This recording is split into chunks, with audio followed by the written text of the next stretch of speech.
If you love Baltimore sports, you'll love WNST.net. Back at segment number 3. This is Thursday Night Live at McFall's Iron Horse Tavern here on WNST. Please give it up one more time for Dennis Pitta and James Ihedigbo. Dennis, you were just saying all day, I mean, this is crazy here tonight. Imagine if you had won. I know. You lose to the Steelers and everybody wants to come out and say hi. Yeah, it's a nice, it has to feel good though. That's just true Raven support right there. There we That's go. what it is. There we go.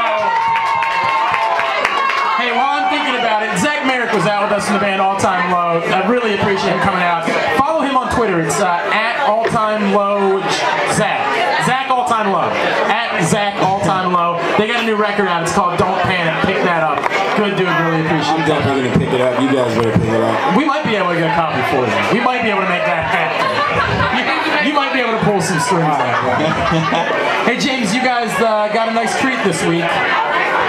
Ray Lewis back on the football field. Back on the It's awesome. Anytime you get your leader back out there with you, I mean, he's running around back to his old self, you know, having a blast out there. It's really good to have that.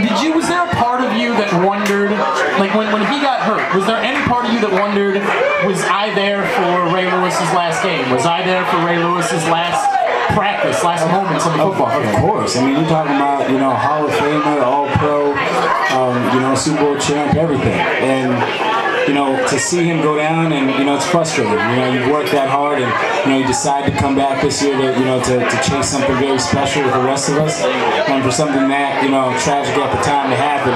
You know, I could definitely understand his frustration, but you know, this is the guy we're talking about, Ray Lewis. I mean, he said he was going to come back, and he did exactly what he said he was. Nothing's going to stop him, and it just kind of adds to the character of this team, and you know, where we plan on being in February. At this point, he should just put on the cape, right? Because he is Superman. Right? Yeah, definitely something like it. Yeah, he's definitely Superman. Dennis, the nature of, you know, what James is talking about, what you guys are chasing, what you're trying to do, and seeing a guy like that sort of say, I'll give anything. I will do anything in my power to be a part of that. You know, just the nature of a brotherhood, the nature of what it means to you as a teammate. Yeah, I mean, it's impressive to watch, to be honest. You know, a guy that gets hurt and really shouldn't be back. Right.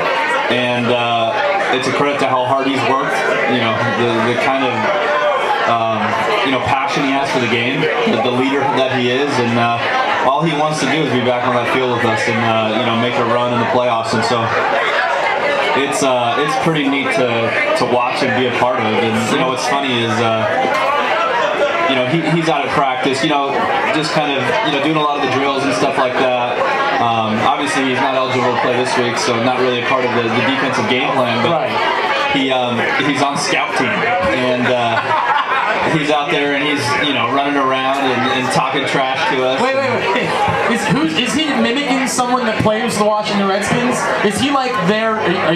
Is he London Fletcher this week? I mean, I guess he kind of is, but you know, we're out there at practice, and I look across, and he's, you know, John at Joe, and you know, trying to get the whole defense fired up. All of a sudden, they're playing more inspired on the scout team, and you know, making our job harder. But you know, it's a lot of fun, and you know, it's good to see him out there. That's really cool. James, another guy that's trying to play through injury right now, Terrell Suggs, who suffered the torn biceps, and said, you know what, I'm going to do anything in my power to be out there, and I worked all the way to get back. Exactly. And I don't want to see it end this way. Yeah. Kind of speak to that as well. No, I mean, he definitely, he worked really hard to, you know, come back from that, you know, Achilles injury and be back playing, and even talked about it, you know, last week, you know, how it felt, you know, being out watching the guys practice, and you know, how important it is and special to him to be back and be a part of this, and not to ever, you know, take it for granted, and really seize the moment and seize the opportunity. So, you know, with him, you know, kind of, you know, injuring his bicep, I mean, you know, he's a guy that has a big heart. He's gonna, you know, play through it if he can, and do whatever he can to help us win. I'm starting to get the idea that if he broke his leg, he'd still be listed as questionable for the next game. You know?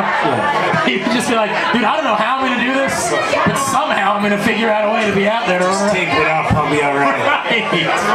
I think Ray Lewis once before said, you know, he had like the whole the amputate the toe thing. He like walked in and said, dude, if you gotta cut it off, just cut it off. I'll figure out a way to get through this thing. Dennis, if you're in the same position, do you think that you'd be as quick to say, if you've got to get rid of the toe, just go ahead and do it? you know, I don't know if I'd be as quick to say that. You know, I'm kind of partial to my toes. I You don't like mind having 10 of them, so. I mean, that's, you know, here's stories like, you know, obviously that, and then, you know, guys like Ronnie Lott who just, you know, just cut my finger off. Oh, Yeah. I'm good. I mean, I'm not really, I don't think I'm okay in that situation. I feel like, you know, that's not something that a decision I would like making. You'd like look at the guys like, guys, I love you. I want you to understand that. And I would do just about anything for you, But this might be the line. I'm going to keep my finger on this one. Yeah. That might be where the line goes. And we were talking about what Todd Heap meant to you, Dennis. James, for you, who were the guys that, you know, when you first got in the league, or even as you were approaching getting in the league, who were the guys that you looked at and said, maybe Ed Reed was one of these guys that you looked at and said, that's the guy that I want to be? well, you know, even growing up early on in the league, you know, I really watched Brian Dawkins and you know his leadership and you know his intensity playing the game, and you know he always had a motto: he plays the game fast and physical, and I always grew up trying to model my game after that, and you know even I've had an opportunity to play with some great players, some great players on offense, as well as great players on defense, and being here on the Ravens, where it's known for the defensive intensity, the attitude, the relentlessness. I was fitting perfect here. That's really cool. Around guys like Ed Reed and Bernard Pollard, who they're great players in themselves. It's your attitude since you showed up. It's been amazing being around you, because it's sort of been like you've really shown that you're not just happy, but you're grateful to be here. Right? Yeah, definitely. I mean, there's a saying that you don't choose to be a Raven; they choose you, and they really did. They chose me, and I'm glad to be a part of it. I'm glad that I fit in and that I am a Raven. Dennis, do me a favor here, because I think I might be crazy. Look at James for a second. Does he look like Michael Vick? No. Yeah, have you ever gotten that before? Have you ever gotten that? I'd have to see a picture of Michael Vick. Hang on, I'm not crazy here, right? Like, there's a little bit of a Michael Vick thing. I actually have, which is weird. You've never had somebody come up to you? No, I have. Someone has, I'm like, you look like Michael Vick. And I'm like, I look like James Ihedigbo. Wait. You've never signed an autograph for someone where you handed it back to them and they were like, 32, what is that? I thought you were number 7. That's number 7. Right. No, nothing like that. All right, our producer, Dan Radar, pointed something out, and I hadn't thought about it. You're wearing the Celtics hat. You know the team that Dennis Pitta grew up rooting for and being around, right? No. That would be the LA Lakers. Then here's where you're mistaken, Glenn. I'm sorry, correct me then. If you knew anything about me, you would know I'm not currently a Lakers fan. I didn't say currently, I said grew up. Well, yeah, I mean, I grew up, outside of LA. We were all Lakers fans because we weren't Clippers fans, that's for sure. And neither was anyone else. Yeah, I know. I mean, they were just so bad for so long. But so that's your story? You're sticking. Well, I mean, just let me finish. Hang on, it does sound like you're backing off, because it does sound like that. In the Shaq and Kobe era, that whole team. I was a Laker fan. We loved watching them, going to games, stuff like that. But I kind of went on to college and then now here, and I don't really like the squad they have together. I'm not a fan. How could you? They don't look good at all. Yeah, well, I mean, and currently, but the last few years I really haven't been a huge Lakers fan, and I'm a big basketball fan in general, and I like watching all a bunch of different teams, but Lakers aren't really. I'm not on the bandwagon. James, what's your thought on the Lakers in general? Just your 2 cents on the. I think they're great. I mean they play great basketball. I'm a fan of Kobe, but I love my Celtics. All right. I respect that. I respect that about you. Hey, real quick, Sunday. Are you guys aware that there's sort of like a Baltimore? I know for you guys it's just a team. It's just the next team you're playing.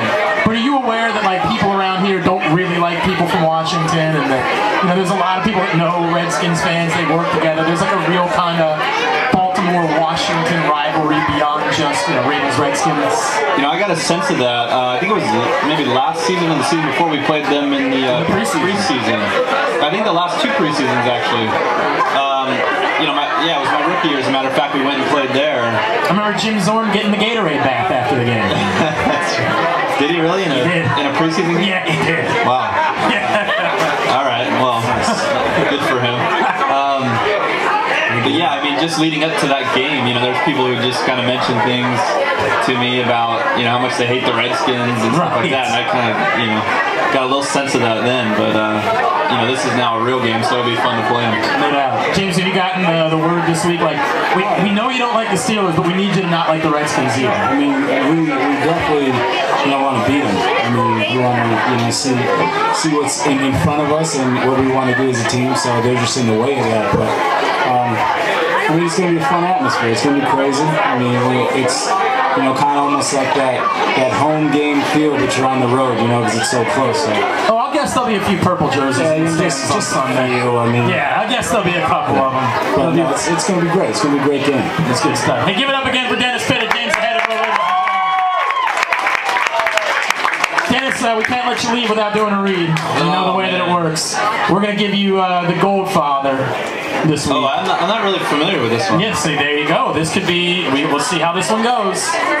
You like to think you're the pro here. Yeah, I mean, all right, here we go.